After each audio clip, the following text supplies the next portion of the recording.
Baik, Bismillahirrahmanirrahim. Assalamualaikum warahmatullahi wabarakatuh. Eh, Salam. Semoga sehat ya Pak. Jadi hari ini kita masuk kuliah Amin. kelima. Kuliah hari ini dengan saya kuliah terakhir Pak. Jadi nanti saya 5 kali, Pak Yamin 5 kali, nanti terakhir Pak Andi Hmm. 6 kali. Jadi Ya. nanti saya setiap kali kuliah sudah saya berikan tugas juga ke Bapak, tapi nanti akan ada ujian yang akan saya berikan ke Bapak, nanti silahkan dikerjakan dan langsung dikirimkan ke saya saja ujiannya, gitu ya Pak ya. Oke. Baik, baik, Eh, Bu.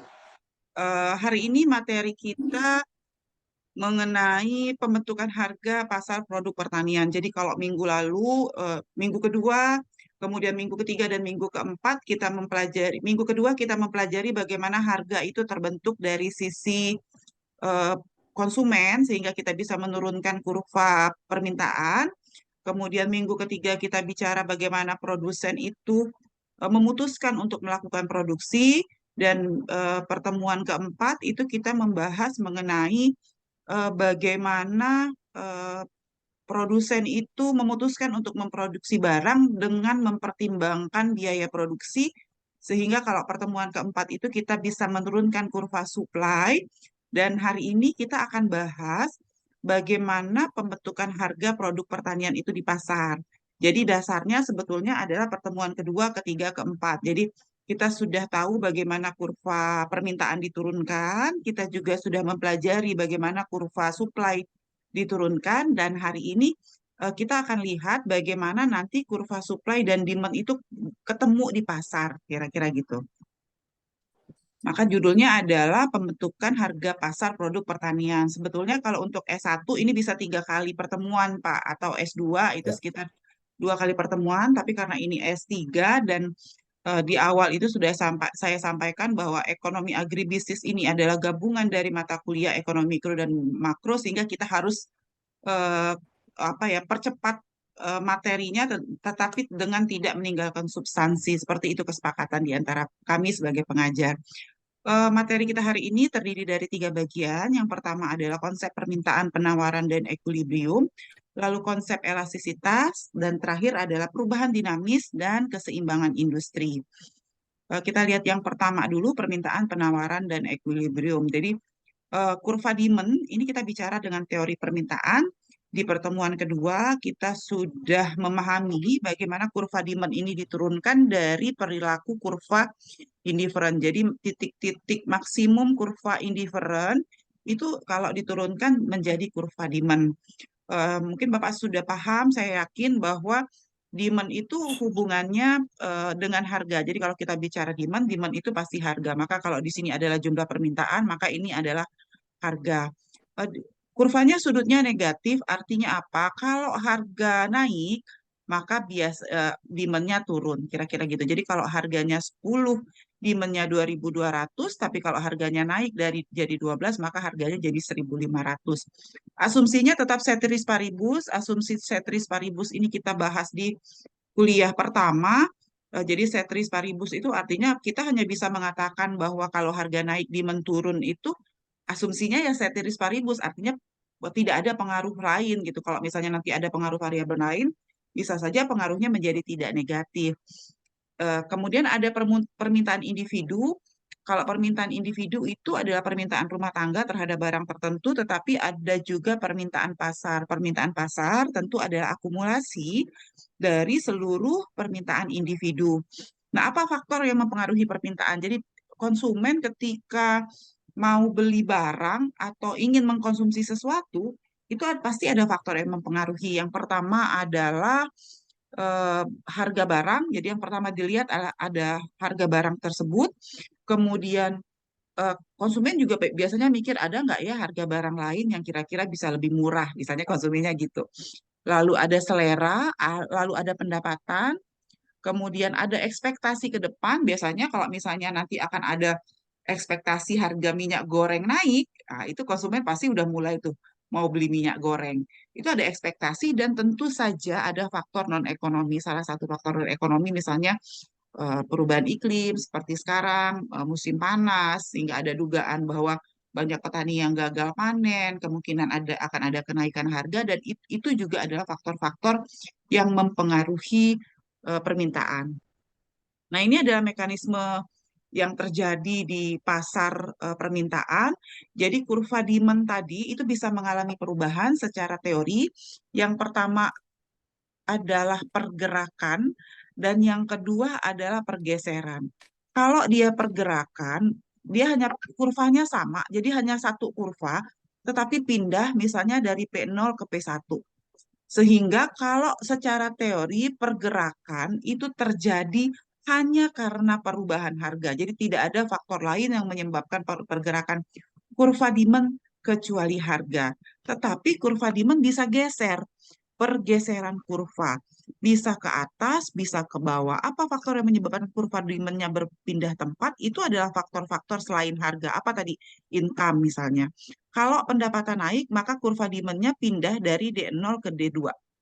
Kira-kira gitu. Atau misalnya karena harga beras naik, maka konsumen mengganti konsumsi beras di daerah, misalnya mengkonsumsi berasnya dengan konsumsi ubi kayu, maka demand-nya akan turun ke bawah. Jadi kurva demand itu bisa bergerak dan bisa bergeser. Bergerak terjadi karena perubahan harga, sementara bergeser itu terjadi karena faktor-faktor selain harga. Faktor selain harga berarti kita bisa lihat di slide sebelumnya yang ada di bawah sini ya, Pak. Nah, ini adalah contoh kasus kurva permintaan suatu barang ditunjukkan oleh Q sama dengan 60 dikurang dengan 10P, di mana Q adalah jumlah permintaan dan P adalah harga. Buatlah schedule permintaan dan gambarkan kurva demand. Ini gampang ya Pak, jadi ini adalah schedule permintaan, dapat ditunjukkan oleh beberapa. Jadi tadi kan berdasarkan persamaan ini, maka kita bikin eh, jumlah permintaan. Misalnya kalau harganya 2, kalau harganya 3, harganya 4, maka kita masukkan ke persamaan yang di atas ini, kita akan dapat, oh ternyata Q-nya 40, ternyata demand-nya adalah 30, kemudian adalah 20. Schedule. Gambarkan, ya udah tinggal gambarin aja Pak, kepada harga 2, demand-nya 40, harga 3, 30, harga 4, 20. Inilah kurvanya, kurva demand-nya. Masuk yang kedua, yaitu teori penawaran atau supply teori.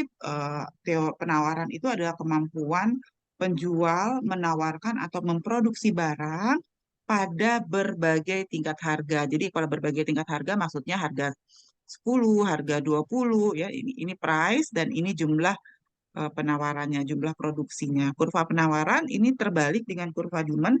Kalau kurva penawaran ada hubungan positif antara jumlah barang yang ditawarkan dengan harga. Artinya apa? Kalau harga naik, tentu petani maunya memproduksi barang Ya. lebih banyak. Jadi dia positif. Apa faktor yang mempengaruhi harga? Faktor yang mempengaruhi harga yang pertama adalah harga barangnya, kemudian biaya produksinya, lalu tingkat persaingan, teknologi, ekspektasi pasar, dan juga faktor non-ekonomi. Dan sama seperti kurva permintaan, kurva penawaran ini juga bisa bergerak dan bisa bergeser. Faktor yang menyebabkan dia bergerak di sepanjang kurva itu adalah harga, sementara faktor yang menyebabkan pergeseran kurva itu adalah selain harga. Misalnya teknologi naik. Teknologi naik itu bisa mengakibatkan kurva penawarannya geser ke kanan. Kenapa? Karena dengan penggunaan teknologi harganya menjadi lebih murah, produksinya bisa jadi lebih banyak. Seperti itu. Atau bisa juga keuntungan karena tahun lalu keuntungannya turun, maka kurva penawarannya jadi geser ke kiri. Kita terpaksa mengurangi produksi tahun sekarang karena keuntungan tahun lalu turun. Bisa juga terjadi seperti itu. Jadi dia bisa geser ke kanan, bisa geser ke kiri, sama seperti perilaku permintaan. Ini sama kayak tadi ya Pak, jadi kita tinggal masukkan saja ini contoh soal bagaimana menggambar kurva supply. Jadi ini adalah fungsi penawaran. Beda antara fungsi penawaran dan fungsi supply itu biasanya kita lihat dari angka plusnya. Jadi kalau tadi di kurva demand dia negatif, di sini negatif Pak. Tetapi kalau kurva penawaran itu positif. Makanya dia sudutnya positif. Maka misalnya nih kalau kita diminta untuk membuat schedule penawaran, harga 2 penawaran 25, harga 3 penawaran 30, harga 4 penawaran 35. Terbalik dengan permintaan. Kalau permintaan makin tinggi harga, maka permintaan turun. Tetapi kalau penawaran makin tinggi harga, maka penawaran akan terus meningkat mengikuti perubahan harga. Oke, kemudian kita masuk selanjutnya ke equilibrium. Apa equilibrium? Equilibrium itu adalah situasi atau kondisi di mana kurva permintaan dan penawaran itu ketemu. Jadi atau equilibrium itu artinya keseimbangan terjadi pada titik di mana kurva sama permintaan dan penawaran berpotongan. Jadi equilibrium itu terjadi di sini, Pak. Di sini. Jadi kalau kita punya kurva supply, kita punya kurva demand, terus dia ketemu, maka equilibriumnya di sini, di E. Pada saat pasar itu memproduksi sebesar Q bintang dan harganya P bintang. Pasar itu juga bisa mengalami harga itu bisa naik, Pak. Apa yang terjadi kalau seandainya harganya naik ke P1? Maka bisa kita lihat pada saat harganya di P1, oh dia memotong supply-nya di sini, memotong demand-nya di sini. Artinya apa? Pada saat harga P1 itu supply-nya lebih besar dari demand. Supply-nya di sini saya petakan ke bawah, oh ini supply-nya segini. Demand-nya segini. Artinya apa? Pada saat harga naik di atas keseimbangan, itu yang terjadi adalah kelebihan supply atau excess supply, karena supply-nya lebih besar dari demand. Tapi jika dalam situasi tertentu, kurva harganya turun menjadi P2, yang terjadi adalah kebalikan, demand-nya justru supply-nya justru di sini, demand-nya di sini. Jadi demand-nya justru lebih banyak dari supply. Apa maksudnya? Pada situasi harga turun di bawah keseimbangan, yang terjadi adalah kelebihan permintaan.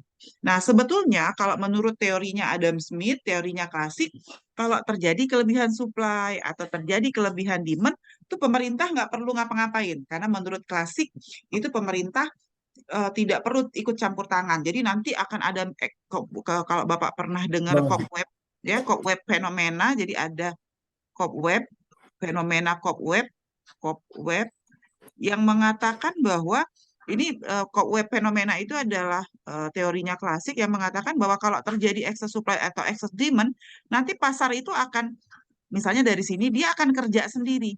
Nah, gitu, menyesuaikan sendiri, akhirnya kembali lagi ke titik keseimbangan.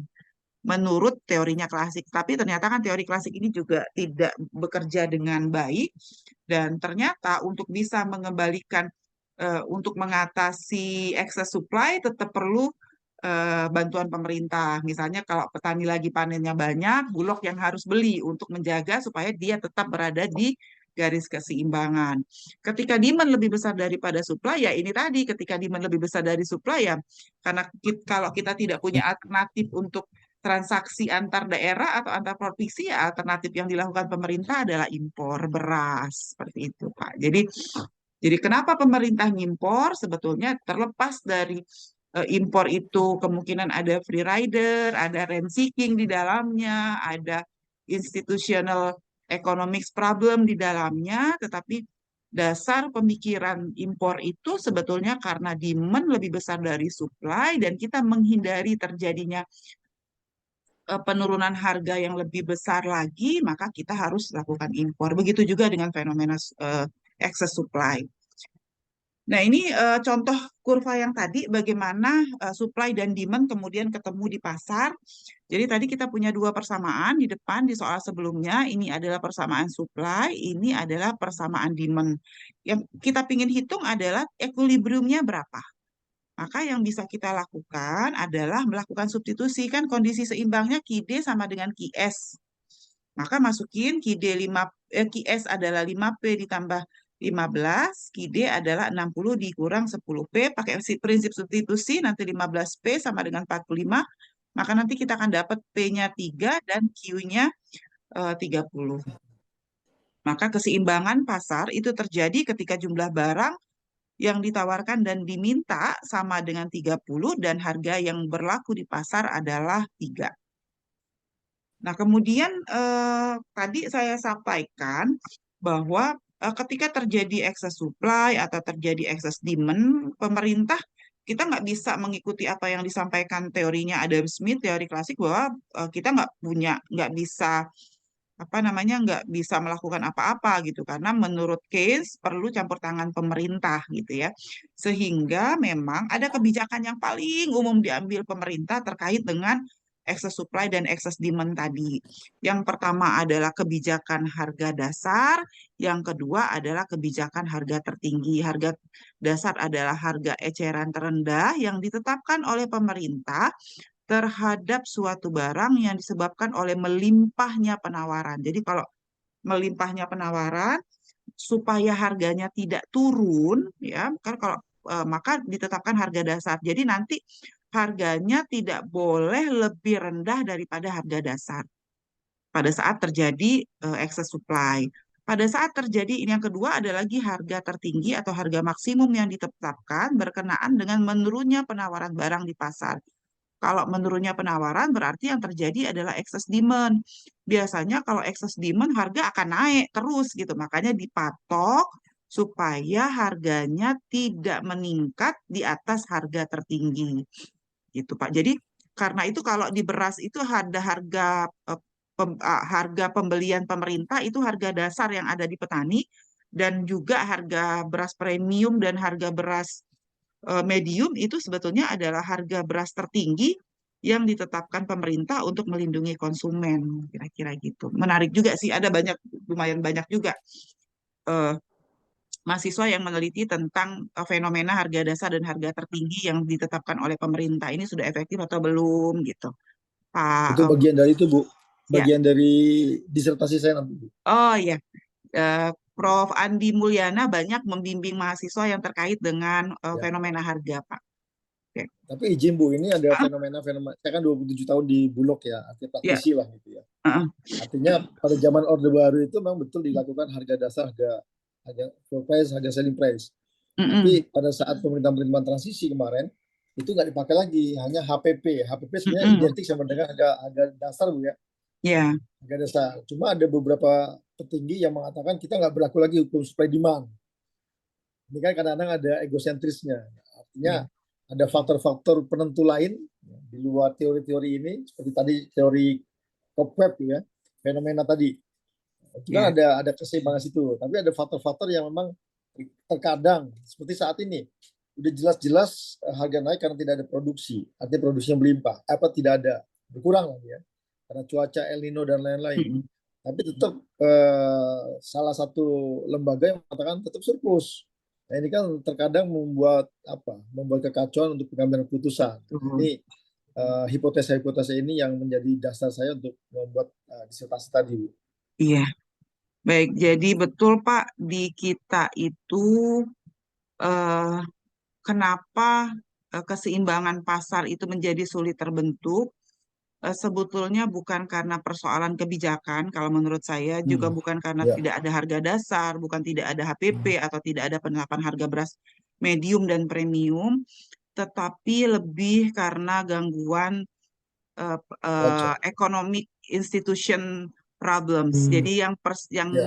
gangguannya itu adalah gangguan kelembagaan ekonominya gitu. Jadi misalnya nih Hmm. kalau di dalam salah satu main topik yang dibahas dalam economic institution itu adalah ada free rider yang mencoba Ya, mengambil untung dari situasi ya, tersebut, ada rent seeking, ada memang ya. orang yang jelas-jelas apa ya memang nggak ngapa-ngapain gitu tapi nanti dapat untung juga dari situasi Untung. tersebut gitu ya para pencari Double keringat, rente Bu ya. gitu. Double Jadi keringat. jadi di kita itu terkadang gangguan pasar atau bahkan bukan terkadang sering gangguan pasar itu tidak disebabkan oleh karena pasarnya tidak bekerja, tapi gangguan persoalan kelembagaannya Ya. gitu loh Pak. Jadi nanti akan bagus sekali gitu kalau misalnya bisa membahas mengaitkannya fenomena gangguan artinya gini terkadang seringkali kebijakan itu menjadi tidak efektif bukan karena kebijakannya yang tidak efektif, tapi karena kelembagaannya yang tidak berjalan sebagaimana. Kalau dalam ekonomi itu ada istilah moral hazard gitu. Nah, karena kebanyakan Ya. moral hazardnya itu sebetulnya yang mengganggu sehingga kebijakan atau policy-policy itu menjadi tidak efektif. Seringkali seperti itu. Termasuk Ya, juga harga daging sapi, impor sapi misalnya, atau beras. Gitu. Kalau kita hitung-hitung kan beras itu kalau 1 kilo saja sudah berapa, sementara yang akan diimpor itu adalah ribuan ton. Bisa saja gitu ada orang yang mungkin yang merasa terganggu, nggak dapat sharing keuntungan, lalu mengatakan bahwa surplus dan sebagainya, dan pemerintah juga tidak bisa mengklarifikasi dengan baik di sisi yang sama karena pemerintah tidak punya data yang benar data gitu loh terkait betul. dengan kalau kita punya data, kalau misalnya kami nih di perguruan tinggi ada mahasiswa komplain, Bu, saya bla bla bla bla, atau saya dosen, ada mahasiswa komplain, kenapa nilai saya D, Bu? Gitu. Saya bisa tunjukkan, ini nilai kuismu, ini. Nah, itu. Pemerintah kan nggak bisa nunjukin itu, Nggak karena kita bisa. tidak punya database terkait berbagai komoditi itu dengan benar, gitu. Prof. Ya. Bustanul Arifin sudah mencoba saat ini untuk meng-create apa ya, satu sistem kerjasama dengan BPS yang nanti katanya bisa menyediakan data dengan baik. Mungkin sistemnya baik gitu, tetapi kan supplying yang menyuplai data ini dari mana Datanya gitu ya. betul. Iya, jadi kita tuh Betul. itu yang di kita tuh yang entah nanti gimana nih, entah dari sudut mana kita tuh harus memperbaiki supplying data, mengharapkan data itu datang dari desa. Di tingkat desa juga PPL itu satu orang satu kecamatan berapa puluh desa, kan kasihan Bisa. juga sebetulnya sama Iya. PPL, jadi luar biasa betul gitu di kita Iya. itu. Ya, Baik, jadi lanjut ini ya ini Pak. yang ya ini yang mendasari saya untuk mengambil topik itu, Bu, karena Heeh, saya 27 tahun bergerak dengan Pak Bustanul Arifin juga dengan Pak Bayu. heeh, heeh. Artinya sebagai pejabat publik saya nggak berani bicara begitu karena saya Iya, bagian dari pemerintah. iya Nanti dari sisi betul. bahasa akademis, dari akademis saya Mm-mm. akan sampaikan gitu loh. Iya, iya Gitu. betul Pak. Menarik, Bu. Jadi Bu, karena izin satu lagi, Bu, kalau terkait silakan Pak. dengan yang tadi harga dasar, kemudian selling price, floor price. Nah, saat Mm-mm, ini kan ada keraguan pemerintah nih untuk mengambil keputusan. mm-mm. Sehingga kalau kalau potret saya secara pribadi sebagai dasar pengalaman saya ini adalah keputusan yang tertunda, apa keraguan-keraguan sebenarnya. Jadi kalau sebenarnya pada saat itu fleksibilitas harga untuk HPP itu dinaikkan pada awal-awal Januari atau akhir Desember 2022, itu kemungkinan ya di luar El Nino ya, kalau kondisi Mm-mm. normal itu kemungkinan kita masih dapat barang dari dalam negeri. Tapi karena ada keraguan-keraguan untuk memutuskan, nah ini juga persoalan. Jadi artinya keraguan pemerintah apakah itu juga masuk dari komponen yang mempengaruhi harga, kemudian juga fleksibilitas itu akan mempengaruhi Ya, supply demand. Saya kira itu beberapa hal iya. yang saya minta konfirmasi dari Ibu dari sisi pengalaman di Karena lapangan. gini Pak, karena dua kebijakan ini sebetulnya ditujukan oleh orang yang ditujukan pada segmen yang berbeda. Artinya Ya. harga dasar itu kan sebetulnya untuk melindungi petani, sebetulnya gitu dalam Hanya untuk konteks bulog, harga. itu hanya untuk Ya, bulog. harga Ya, tertinggi itu sebetulnya untuk melindungi konsumen. konsumen. Jadi serba salah kan gitu. Jadi artinya, tapi sebetulnya nggak tahu ya Pak, secara akademis harusnya bisa dihitung. Artinya Hmm. apakah penurunan harga dasar itu eh, dampaknya terhadap petani itu, artinya kan kalau ada penurunan, harga dasar terendah ke petani itu kira-kira dampaknya ke petani apa, kemudian harga tertinggi ke konsumen tadi dampak ke konsumennya apa, itu kan bisa kita hitung. Kalau Hmm. surplus konsumen sama surplus produsennya itu sebetulnya bisa dihitung menurut saya. Jadi Ya. tapi memang apa ya, perlu kajian yang mendalam gitu, kayak Bapak misalnya karena Bapak akan jadi disertasi gitu.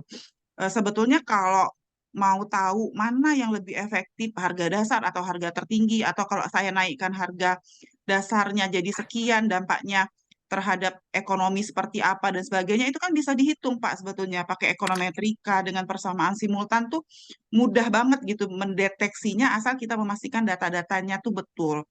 Jadi boleh gitu Pak Andi sebetulnya yang disertasinya tentang harga Harga. dasar dan harga tertinggi ini, dan beliau sampai menghitung berapa pengurangan surplus produsen, berapa peningkatan surplus konsumen, sampai ke sana sebetulnya bisa dilihat gitu Pak.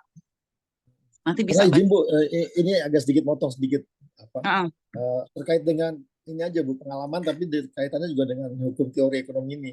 mm-mm, Artinya tahun 2017 ya mm-mm, saya diminta oleh Pak Presiden pada saat itu mm-mm, untuk membeli harga gabah inequality di bawah HPP. Karena pada saat Mm-mm. itu cuacanya hujan besar pada musim panen, Mm-mm. Mm-mm. dan petani teriak karena tidak ada yang beli. Jadi kami membeli di bawah HPP. Cuma pasti ada delta resiko kan Bu ya. Ya. Artinya karena inequality kan nggak sesuai standar, artinya akan ada potensi kerugian Bulog dan kerugian negara. Kemudian Ya. 2011 fenomenanya berbeda lagi Bu. Seperti saat ini sebenarnya fenomenanya. Jadi pada saat itu stok di dalam negeri berlimpah, 3 juta ton kita baru impor, tapi ada salah satu gubernur di Jawa yang tidak memperbolehkan satu butir beras pun beredar di wilayahnya. Sehingga ini mengganggu. Sehingga pada saat itu harga sudah mulai melambung, saya mengambil keputusan membeli di atas HPP. 50 sampai 100. Nah, itu kita dapat Mm-mm. barang, Bu. Dapat barang Mm-mm. banyak, kemudian pada saatnya saya berhenti, baru harga terus melambung, tapi saya sudah dapat barang. Mm-mm. Artinya Mm-mm. ada fenomena kapan saya melakukan pembelian di bawah HPP, kapan saya membeli harga di atas HPP. Itu Nah, iya. fenomena kondisional. Jadi kita bisa harusnya kita punya formula. Nah, harapannya nanti bisa dari disertasi Pak Ter ini. Kita bisa dapat formula tuh kalau gitu. Kira-kira pada Hmm, batas berapa kita bisa berapa? beli, pada batas berapa kita tidak beli. Nah, menurut saya itu bisa dapat sih Pak kalau kita hitung secara ilmiah Hmm, ya Pak. Kayaknya bisa dapat. iya. Jadi Cuma akan harus ada. keberanian, Bu. Harus ada keberanian untuk memutus gitu. Nah, ya itu. Ya itu tadi maksudnya. Jadi dengan asumsi kebijakan formula itu akan bermanfaat kalau tidak ada gangguan kelembagaannya Iya, tadi kan gitu ya iya. Pak. Jadi Iya betul, Bu. asumsi Setuju, kan Bu. memang Setuju. Setuju. hitungan-hitungan ekonomi itu akhirnya penuh dengan asumsi karena dia nggak bisa jalan kalau nggak tidak pakai asumsi. Asumsinya ya tidak ada gangguan ekonomi kelembagaannya, tidak ada rent seeking yang di dalamnya, nggak ada orang-orang ada free rider di situ gitu. Itu yang kadang-kadang bikin Kesel, Bu ya. kebijakan itu jadi nggak efektif itu ya karena gangguan kelembagaan tadi. Kita lanjut ya Pak, banyak Baik, baik, Bu. materinya. Oke Makasih. baik. Makasih, Bu. Nah, sama-sama Pak. Nah, kebijakan harga tertinggi, harga terendah itu sebetulnya nanti ke depan. Nah, ini yang Bapak sampaikan tadi. Pada saat supply-nya tinggi itu kita bisa beli eh, sehingga nanti dia bisa geser ke atas gitu suplainya ketika dia dibeli Bulog. Artinya apa? Nanti harganya bisa tinggi. Ini loh Pak pergerakan yang akan ada di di disertasi Bapak nanti. Ya.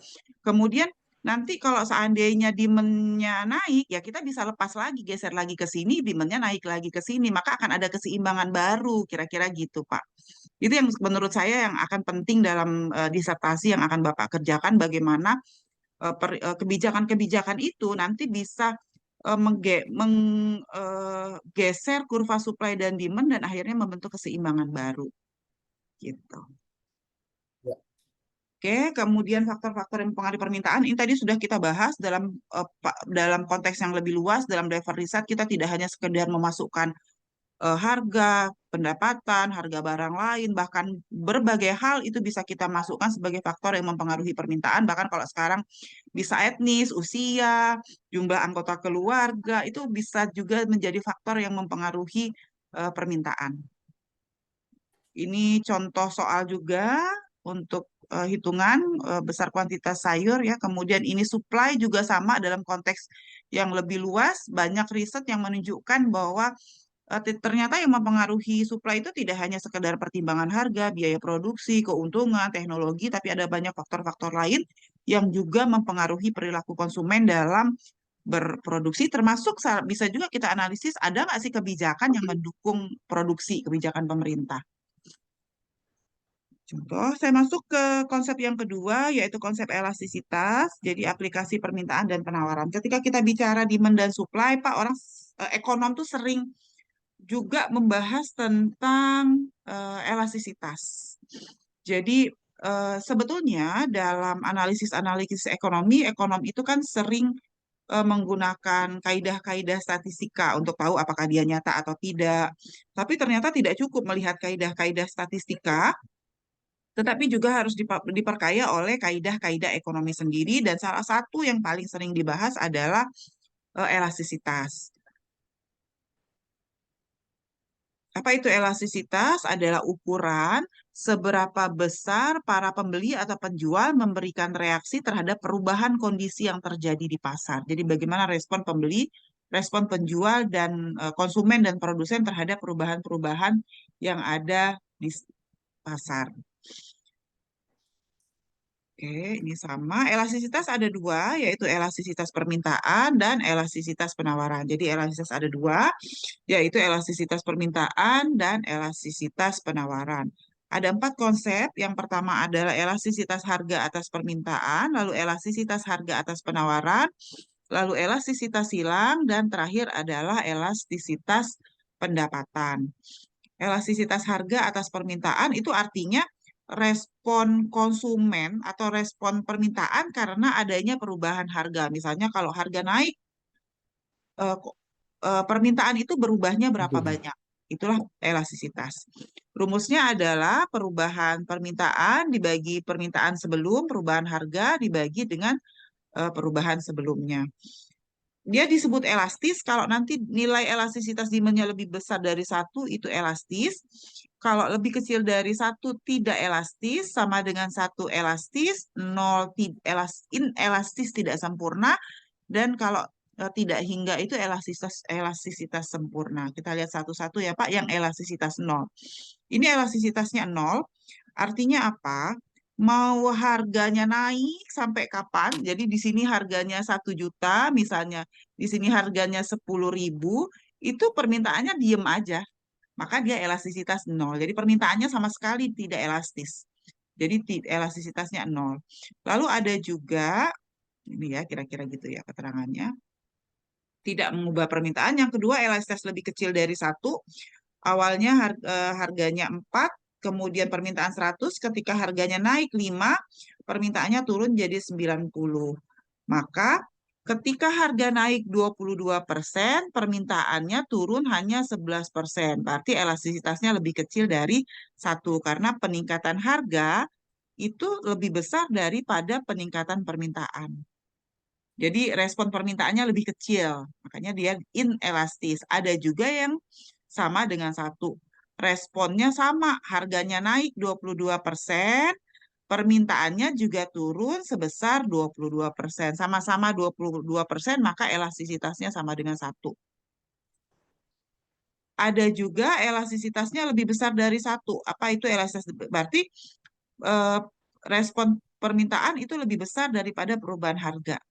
Perubahan harganya naik 22%, demand-nya turun sampai 67%. Ini elastis, sangat elastis. Ada juga yang tidak terhingga, ini kebalikan yang elastisitas nol. Ya, artinya apa? Harganya nggak kemana-mana, tetapi demand-nya terus saja meningkat. Nah, ini adalah elastisitas tidak terhingga. Jika harga lebih dari $4, kuantitas permintaannya nol. Jika harga bersama dengan 4, konsumen akan membeli dalam jumlah berapapun. Jika harga kurang dari 4, kuantitas permintaannya akan tidak terbatas. Contoh, diketahui apabila harga barang X 500, maka permintaannya 100, turunnya harga barang X menjadi 400, mengakibatkan permintaannya tuh naik 150. Berapa besar koefisien elastisitas? Kita masukin nilainya. Ini jumlah barang, ini adalah perubahan harga, nanti dapatnya min 2,5. Min 2,5 itu minus itu menunjukkan harga naik, permintaan turun. Nah, karena walaupun minus, tapi dia sebetulnya lebih besar dari satu responnya, maka dia elastis. Artinya apa? Perubahan harga itu lebih besar perubahan demand-nya daripada perubahan harga. Ini dengan kurva. Apa hal yang mempengaruhi elastisitas? Yang mempengaruhi elastisitas itu adalah tingkat kemudahan barang tersebut digantikan oleh barang lain. Jadi, makin mudah barang tersebut digantikan oleh barang lain, dia makin elastis. Karena makin cepat pindahnya. Besarnya proporsi pendapatan yang digunakan. Makin besar proporsi barang, maka respon terhadap perubahan harganya akan makin besar, makin elastis. Jangka waktu analisis perubahan yang terjadi di pasar, biasanya makin panjang, dia akan makin elastis. Jenis barang yang dibutuhkan, barang pokok, barang mewah, barang normal, biasanya kalau barang pokok inelastis. Jadi kalau kayak beras, itu walaupun karena barang pokok ya, kita ketika harga beras turun, kita nggak mungkin nambah konsumsi beras kita gitu. Ketika harga beras naik juga kita tetap harus beli gitu. Seperti itu juga. Jadi kalau untuk barang pokok biasanya dia inelastis, tapi kalau barang normal atau barang mewah lagi banyak diskon, HP-nya diskon, biasanya kita beli HP gitu, atau banyak biasanya seperti itu. Jadi kalau barang-barang pokok biasanya inelastis, elastisitasnya, tetapi kalau barang normal atau barang mewah atau barang sekunder itu biasanya lebih elastis terhadap perubahan harga. Yang kedua, selanjutnya adalah elastisitas penawaran. Jadi kalau penawaran berarti dampak perubahan harga terhadap supply. Kalau tadi perubahan harga terhadap demand, kalau berarti kalau yang tadi perilaku konsumen, kalau yang elastisitas penawaran adalah perilaku produsen. Dampak perubahan harga terhadap perilaku konsumen dalam menawarkan barang. Rumusnya sebetulnya sama, perubahan barang dibagi dengan perubahan harga, tetapi ini adalah barang yang ditawarkan. Sama elastisitasnya, kalau lebih besar dari satu elastis, lebih kecil dari satu tidak elastis, sama dengan satu unitary elastis, nol elastisitas sempurna, dan tidak inelastis sempurna kalau nol, dan kalau tidak terhingga itu elastis sempurna. Kurvanya terbalik ya kalau supply. Nah itu kalau supply dia sama dengan nol. Kalau mau berapapun harganya naik, ya demand-nya nggak ada perubahan, bukan demand, supply-nya tetap tidak ada perubahan, makanya dia nol. Ya, kenaikan suatu barang itu tidak akan mengubah kuantitas penawaran, itu elastisitasnya nol. Tetapi ada juga yang elastisitasnya lebih kecil dari satu, di mana kenaikan harga barang 22% itu akan mengakibatkan kuantitas penawarannya naik 10%. Jadi peningkatan harga itu lebih besar dari peningkatan penawaran. Makanya elastisitasnya lebih kecil dari satu atau inelastis. Tapi ada juga yang peningkatan harganya justru lebih kecil daripada peningkatan penawaran. Makanya dia disebut, oh ini yang sama dengan satu, harganya naik 22%, dan demand-nya juga 22%. Persis sama, makanya elastisitasnya sama dengan satu. Ada juga yang lebih besar dari satu. Nah ini tadi, harganya naik 22%, tetapi kurva penawarannya naik sampai 67%. Makanya elastisitasnya lebih besar satu, karena respon penawaran itu lebih besar daripada perubahan harga. Tidak terbatas ya. Tadi sama seperti tadi, kalau harganya segitu aja, tapi responnya terus naik. Tidak terhingga. Ini contoh barang. Dia elastis 1,32 ya Pak. Jadi dia elastis. Kalau artinya apa? Kalau elastisitasnya 1,32, 1,32 itu kan boleh dong saya tulis per satu. Maka ini Ya. adalah perubahan harga, ini adalah perubahan penawaran. Ya. Maka perubahan penawarannya lebih besar daripada perubahan harga. Harganya hanya berubah 1%, penawarannya sampai 1,32. Makanya dia masuk elastis. Ini kalau pakai kurva, ada juga elastisitas silang. Jadi elastisitas silang itu adalah, kalau tadi kan perubahan harga X terhadap demand barang X. Tetapi kalau silang itu perubahan barang X terhadap barang yang Y, barang lain gitu. Jadi P-nya itu, yang berubah itu PX, tapi demand-nya itu adalah demand QY, kira-kira gitu. Dia silang. Maka, ini contohnya, apabila harga tiket bus 40.000, maka harga tiket kereta api dengan jurusan yang sama berada di bawah harga tiket bus. Dan permintaan rata-rata tiket kereta api sebanyak 2.000. Jika harga tiket bus naik jadi 45.000, maka harga tiket kereta api akan naik jadi 2.000. Permintaan tiket kereta api naik jadi 2.300. Berapa elastisitas silangnya? Maka ini rumusnya. Dapatnya 1,08 karena lebih besar dari satu berarti dia elastis. Hubungan antara satu barang dengan barang lain. Karena kita bicara elastisitas silang, biasanya elastisitas silang itu bicara tentang akan menunjukkan apakah barang itu punya hubungan substitusi atau barang itu barang netral atau barang itu barang komplementer. Jadi kalau dia barang substitusi itu adalah barang yang apabila barang yang satunya ditambah, dia bisa mengurangi konsumsi barang yang lain, misalnya antara kopi sama teh. Barang netral itu antara beras dengan buku tulis tuh nggak ada hubungan sebetulnya, tidak memiliki hubungan netral. Kemudian komplementer itu antara kopi dan teh. Mau nambah konsumsi kopi berarti harus nambah konsumsi gula. Kira-kira gitu. Nah, untuk tahu apakah barang itu punya, bentar ya Pak, saya.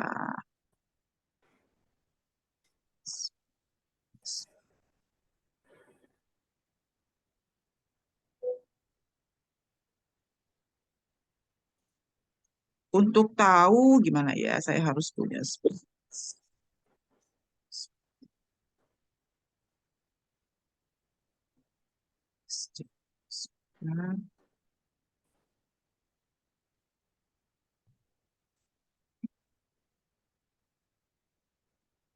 Kalau elastisitas silang itu kalau PX naik, kan kalau harga barang X naik, maka demand key X-nya turun. Ya nggak Pak Betul. ya? Kalau Ya. demand key X-nya turun, maka kalau pasti orang akan mengkonsumsi barang substitusinya, QY-nya naik. Ya. Kira-kira gitu. Nah, baru nanti pada saat permintaan QY-nya naik, akhirnya nanti PY-nya juga naik. Nah, maka elastisitas silang untuk barang substitusi itu biasanya nanti hasilnya positif. Jadi kalau nanti elastisitasnya dapatnya positif, itu artinya barangnya substitusi. Lihatnya yang mana yang ini? Nah, maka kalau barang substitusi dia elastisitas silangnya positif. Terbalik dengan barang komplementer. Kalau barang komplementer itu kalau PX naik, kalau barang maka Ya. Betul. Ki X turun. Kalau Ki X turun, maka Ky-nya naik. Turun juga. Nah, Betul. jadi elastisitas silang untuk barang komplementer itu hasilnya negatif. Karena ini, nih, yang ininya tadi. Nah, karena PX-nya naik, Ky-nya justru turun. Kira-kira gitu. Jadi kalau elastisitas silang untuk barang substitusi positif hasilnya, kalau dia barang komplementer itu dilihat dari elastisitas silangnya yang negatif. Jadi kalau kita pengen tahu sebetulnya antara mungkin untuk rumah tangga dengan pendapatan menengah ke atas, mie instan itu adalah barang substitusi. Kira-kira gitu. Maka kalau kita nanti analisis dengan menggunakan konsep elastisitas hubungan antara mie instan dengan beras, itu nanti dapatnya elastisitasnya positif untuk rumah tangga pendapatan menengah ke atas. Tetapi untuk pendapatan menengah ke bawah, hubungan antara beras dengan mie instan itu justru komplement. Sehingga nanti kalau dianalisis, elastisitas silangnya justru negatif. Ini menarik dan bahkan banyak ditemukan juga di daerah pedesaan, jadi petani-petani yang cenderung sejahtera, itu biasanya hubungan antara mie instan dengan berasnya itu positif. Berarti dia substitusi. Tapi kalau untuk petani-petani yang pendapatannya rendah, justru mie instan, nasi itu jadi barang komplementer. Itu beberapa riset terakhir menunjukkan seperti itu. Lanjut ya, Pak. Ya. Oke, ada juga elastisitas pendapatan. Elastisitas pendapatan itu menunjukkan hubungan antara kuantitas barang dengan perubahan pendapatan. Jadi yang atas ini adalah barang terjadi karena perubahan pendapatan. Jadi kalau pendapatan naik, konsumsi barangnya naik atau turun. Kira-kira gitu. Terkait dengan hubungan antara konsumsi barang dengan pendapatan, maka ada barang inferior, yaitu barang yang jika pendapatannya naik, maka permintaannya turun. Jadi pendapatannya naik, permintaannya turun. Di sini dicontohkan ubi kayu. Barang esensial, yaitu barang di mana permintaan barang tidak berubah ketika terjadi perubahan pendapatan. Itu tadi, barang esensial itu bahan-bahan konsumsi pokok itu biasanya walaupun pendapatannya naik, naik atau turun ya pendapatannya hanya segitu-segitu saja kira-kira gitu. Ada juga barang normal di mana jika pendapatannya naik maka permintaannya naik pakaian misalnya dan ada juga barang mewah barang yang dibeli ketika semua kebutuhan pokok sudah terpenuhi misalnya emas, berlian dan sebagainya. Perubahan dinamis ini bagian ketiga, perubahan dinamis dan keseimbangan industri. Jadi dalam konteks tertentu kita akan melihat bagaimana sih perubahan permintaan pasar, perubahan biaya akibat perubahan input, dan pengenaan pajak pemerintah. Jadi Pak, ini adalah kemarin kita mempelajari kurva average cost ya Pak, minggu lalu maksud saya, dan Ya. ini adalah kurva marginal cost. Nah, apa sih dampak kalau misalnya harganya ada di sini? Ini ya perubahan permintaan pasar dalam jangka pendek. Apa sih dampaknya perubahan harga pasar itu kalau seandainya awalnya harganya di A, kemudian selanjutnya harganya naik ke P. Kita tahu kalau di A ini sebetulnya minimalnya ada di sini kan, berarti keuntungannya otomatis naik yang diarsir ini. Tetapi apa dampaknya terhadap kurva demand? Ketika terjadi peningkatan harga, maka demand-nya itu akan turun awalnya di sini karena harganya naik, maka demand pasarnya biasanya akan turun menjadi D sehingga harganya di sini. Maka akan ada pergeseran di industri. Jadi ini di perusahaan, ini di industrinya, di kumpulan. Kemudian ada juga constant constant cost industry. Apa nih maksudnya? Constant cost industry itu ketika terjadi perubahan harga di pasar, harganya naik jadi P2, tetapi setelah titik keseimbangan ternyata equilibrium. Jadi awalnya kan harganya dari P1. Ini equilibrium awal, kemudian pindah menjadi D2, menjadi di sini keseimbangan baru, tetapi karena harganya di sini sebetulnya naik, maka supply-nya nambah juga jadi S2. Jadi ketika harga naik jadi P2, ternyata demand-nya kan awalnya geser ke sini sehingga terjadi peningkatan harga ke P2.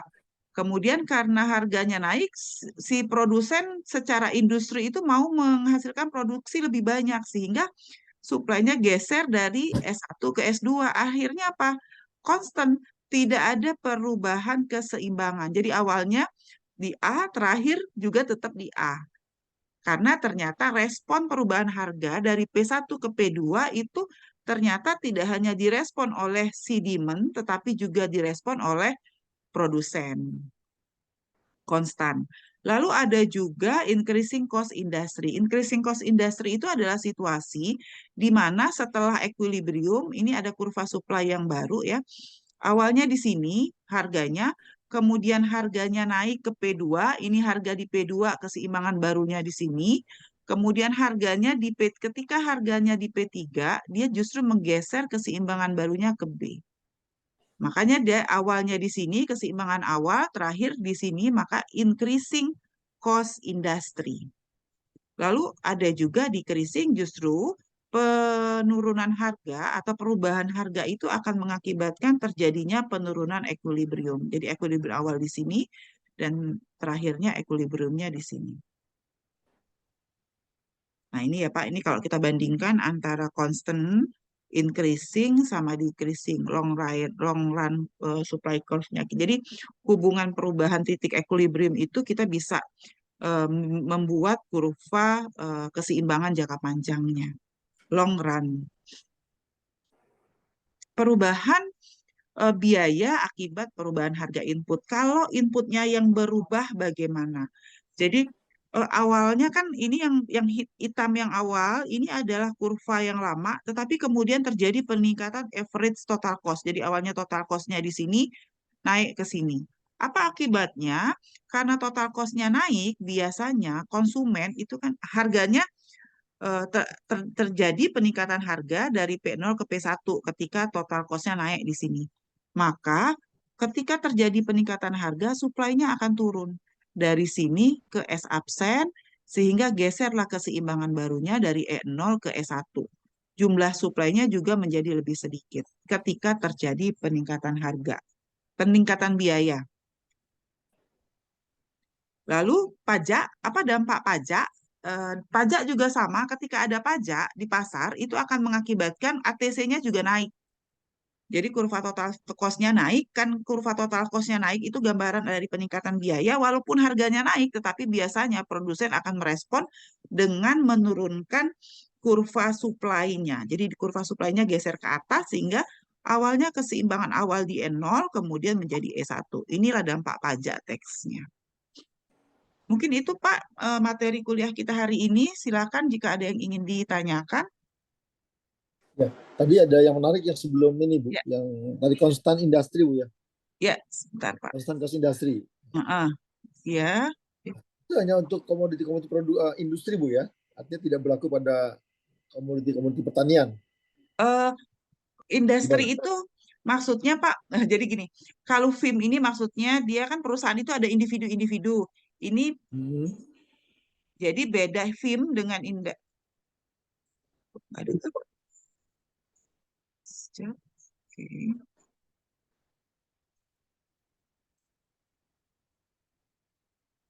Oke. Nah, beda film, oh yang ada filmnya ya harusnya ya. Tulisan. Ya. Beda film dengan industri itu adalah, film itu adalah individu perusahaan-perusahaan satu-satu.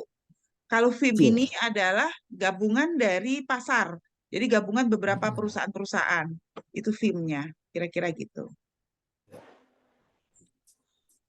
Bu, ini ada hal yang menarik saya baru dapat mungkin minggu ini ya. Minggu ini Ya saya baru ya. dapat intelijen pasar saya. Kan gini, Heeh. ini sedikit menyita waktu Ibu sedikit Bu, boleh Bu ya? Silakan nggak apa-apa Pak. Karena karena saya praktisi juga di lapangan. Ya Ada ya. fenomena tahun 2023 itu untuk pupuk subsidi. Heeh. Pupuk subsidi untuk NPK itu kan awalnya triple 15. Mm-mm. Itu ya, yang 15, 15, 15. Kemudian atas dasar hasil riset dari Badan Litbang Tanah Bogor, kemudian disampaikan kepada Panja Pupuk, di DPR diputuskan menjadi 15, 10, 12. Mm-mm. N-nya 15, kemudian P-nya 12, 10, K-nya 12. Artinya ada penurunan formula untuk Mm-mm. fosfat dan untuk kalium. Nah, Mm-mm. itu sebenarnya dampaknya sebenarnya karena kita kesulitan mendapatkan bahan baku fosfat dan kalium sebenarnya. Tapi kok ada hasil penelitian di risetnya tanah itu fenomenanya adalah mengganggu kesuburan, tekstur, dan struktur tanah kelihatannya dari sisi chemicalnya. Tapi belum lama ini saya baru pulang dari Bali, di sana mengatakan bahwa petani jadi curiga untuk menggunakan pupuk subsidi dengan formula yang 15, 10, 12. Dia akan tetap kembali pada pupuknya swasta dengan formula yang 15, 15, 15 karena faktor keproduksi. Jadi dengan penurunan fosfat yang 10, kemudian K-nya menjadi 12, itu menurut petani nih ya, menurut petani. Kalau yang tadi kan menurutnya Litbang Tanah Kementan. Mm-mm. Menurut petani itu dia sangat sangat mengganggu, artinya produktivitasnya itu jauh dari yang diharapkan. Atas dasar itu, saat ini ada fenomena juga di kami di produksi pupuk, ini serapan pupuk ini rendah sekali. Mm-mm. Faktor rendahnya bisa juga karena faktor apa namanya cuaca, belum ada air, belum ada musim tanam, sehingga serapan pupuknya rendah. Tapi bagaimana dengan fenomena yang baru saya dapat informasi nih? Intelijen pasar saya mengatakan bahwa dengan adanya perubahan formula, itu berpengaruh juga kepada serapan pupuk subsidi. Jadi ada faktor yang pertama, kenapa produktivitas juga terganggu, karena rekomendasi pupuk berimbang kan sebenarnya 400 kilo ya, 4 Ya, kintal 400 ya, kilo 4 Pak. kintal Ya. per hektar ya, Mm-mm. rata-rata. Tapi kan dia hanya dapat 150. Nah, itu juga pengaruh. Tambah lagi adanya perubahan kebijakan. Nah, Komposisinya ini berubah ya. iya, ada fenomena-fenomena ini. Ini kalau boleh Bu, kalau boleh. Ini kan ada staf saya kan 8 orang nih yang lagi Mm-mm. ngambil kuliah sama Ibu S2. Mm-mm. Mm-mm. Nah, ini kalau untuk perilaku konsumen yang terkait dengan kelompok tani ini bisa nggak Bu kita kaji dulu ya Bisa untuk saya kalau formula menurut perilaku konsumen ya. perilaku petani dalam mengkonsumsi pupuk sebetulnya ya Pak. Iya, iya Keputusan petani betul. untuk mengkonsumsi pupuk bahkan bisa lebih lagi tadi eh, Berubah karena formula. kita di perguruan tinggi ya Pak. Jadi kita coba untuk lihat Ya. lebih banyak gitu. Saya membacanya begini, kalau dia di level ini di level riset eh, untuk membuktikan apakah dugaan petani tadi betul atau salah, karena kan petani itu Hmm. sebetulnya mereka mengambil kesimpulan itu berdasarkan pengalaman Halaman gitu. betul. Nah, tetapi kan tidak ada Betul. justifikasi ilmiahnya.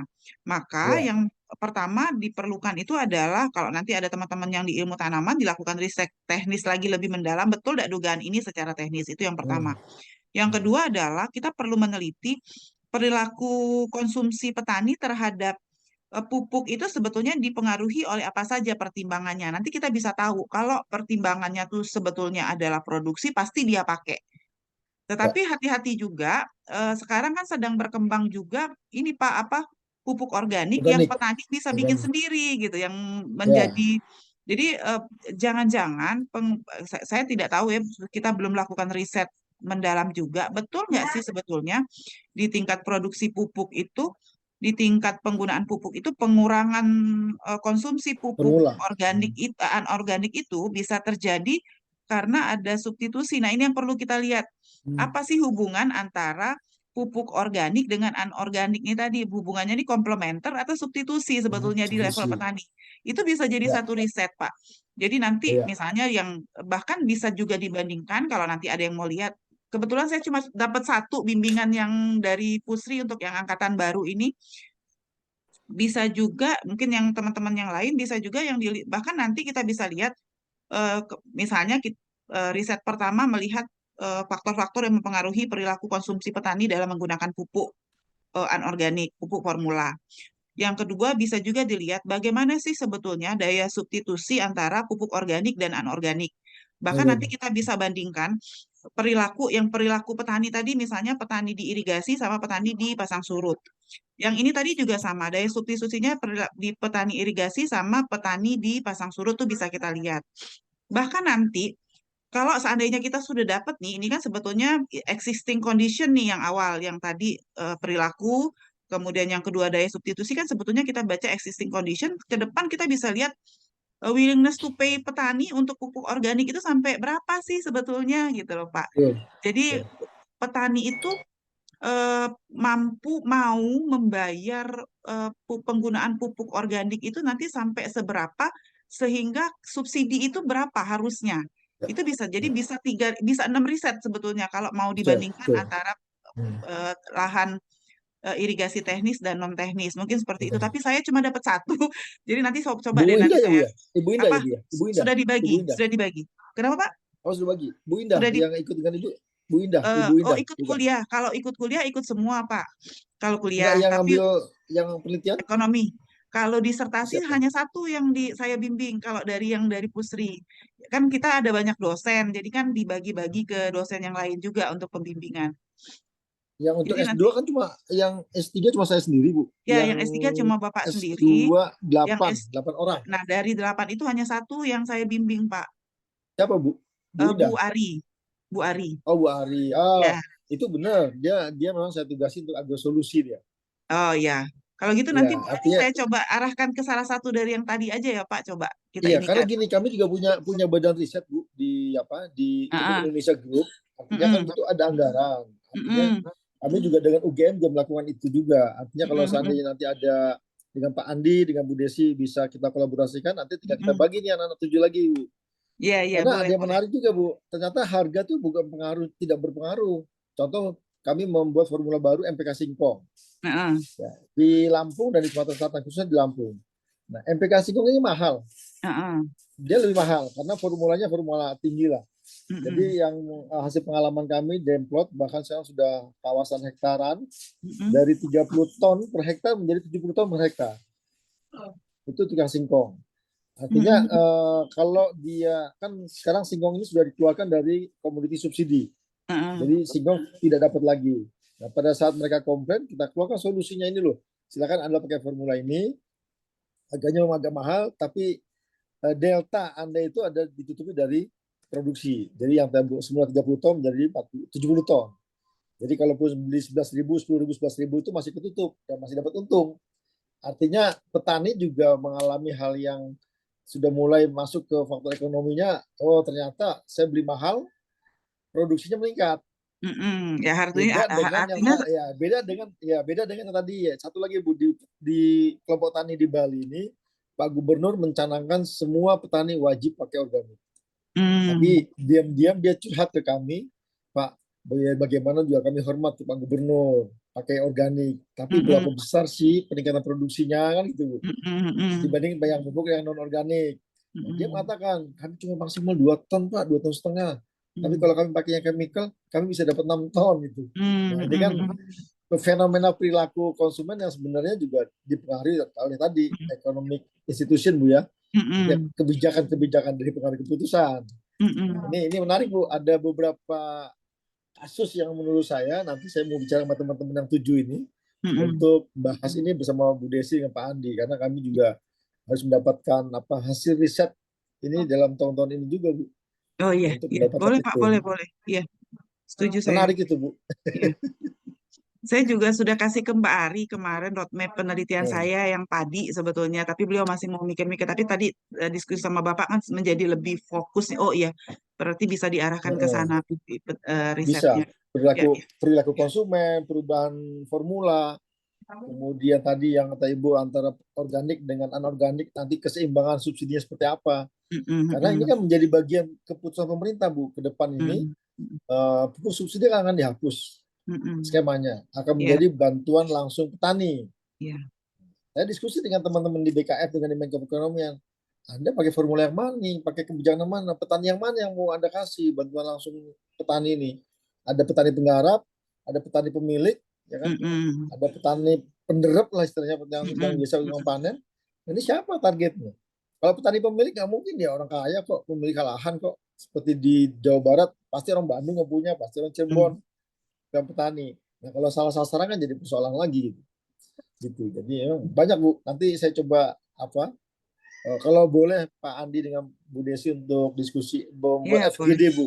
Ya, ya. FGD nanti muncul tuh ide-ide untuk apa namanya untuk tesisnya teman-teman itu Ya, betul, supaya betul. Nggak nggak ngawur kemana-mana. ngambil Ya, tesisnya Bu. nggak kemana-mana tesisnya. Kemarin juga saya bilang Ya sama Pak memang Adi, biaya biaya jangan sampai. pribadi Bu, bukan biaya dinas. Tapi kan kita Heeh. butuh butuh input dari mereka juga Iya, gitu. betul. Mumpung ada Tuh, yang bisa jadi riset sesuai dengan kaidah ilmiah kan harusnya bisa menghasilkan output yang lebih bermanfaat risetnya. ya kalau Mbak Ari itu memang dia tugasnya di apa di transformasi bisnis Bu. Oh, oke, oke. Transformasi bisnis. Jadi dia saya tugaskan program ekosistem makmur antara hulu hilir.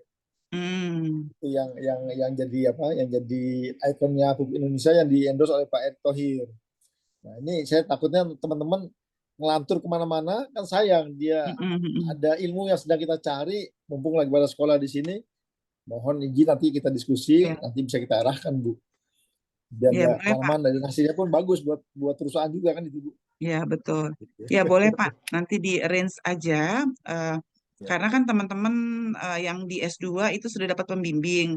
Nah, biasanya Oh sudah eh, semua Bu sudah sudah semua. semua Pak, sudah semua dapat pembimbing. Biasanya pembimbingnya juga Oke. gercep gitu Pak, karena rata-rata pembimbingnya juga punya riset masing-masing. Iya iya iya Cuma iya. bisa agak cepat gitu. Takutnya nanti pembimbingnya sudah arrange. Karena kan kalau kayak kami dosen ini, kami juga punya roadmap penelitian. Jadi begitu dapat Ya, mahasiswa tuh biasanya kita langsung arrange bla bla bla bla bla gitu. Biasanya gitu. iya. Dan Tapi kalau kalau Bapak bisa punya, risetnya kan riset yang kekinian gitu, Bu. iya betul betul betul Iya kan? gitu. Jangan hanya Heeh. berulang-berulang hanya Iya advance iya tidak sudah betul. sayang Iya iya sekali gitu, Bu. betul. Itu juga saya Gitu. sampaikan ke Mbak Ari kalau bisa memang betul ada manfaat, ada novelty gitu yang akan kita munculkan dari riset kita ini, kira-kira gitu. Kalau Bu Indah kalau nggak salah dia ngambil perilaku konsumen juga itu Bu Indah itu. Mhm, mhm, mhm, mhm. Terkait perusahaan itu. Oh, Ibu Mhm. hanya satu Bu ya? Dari Iya, delapan saya satu cuma Bu. dapat satu, Pak. Iya, saya cuma dapat satu. Oh, yang mengarahkan dari ini, dari Dari Prodi. Koprodi. Iya, dari Prodi, Oh, Pak. Prodi. Iya, Baik, baik Bu. baik. Baik Bu, terima kasih Bu. Oke, Nanti saya baik. cari waktu Bu untuk diskusi Iya, Bu. makasih, Pak. Baik. Mungkin itu ya, Pak, kuliah kita hari ini. Terima Baik, kasih atas baik. perhatiannya. Mohon maaf lahir Terima dan kasih Bu. batin. Saya tutup. Baik. Wassalamualaikum warahmatullahi wabarakatuh. Makasih ya, Pak. Waalaikumsalam warahmatullahi Saya wabarakatuh. Terima langsung end kasih Bu. meeting. Sama-sama. Baik, terima kasih.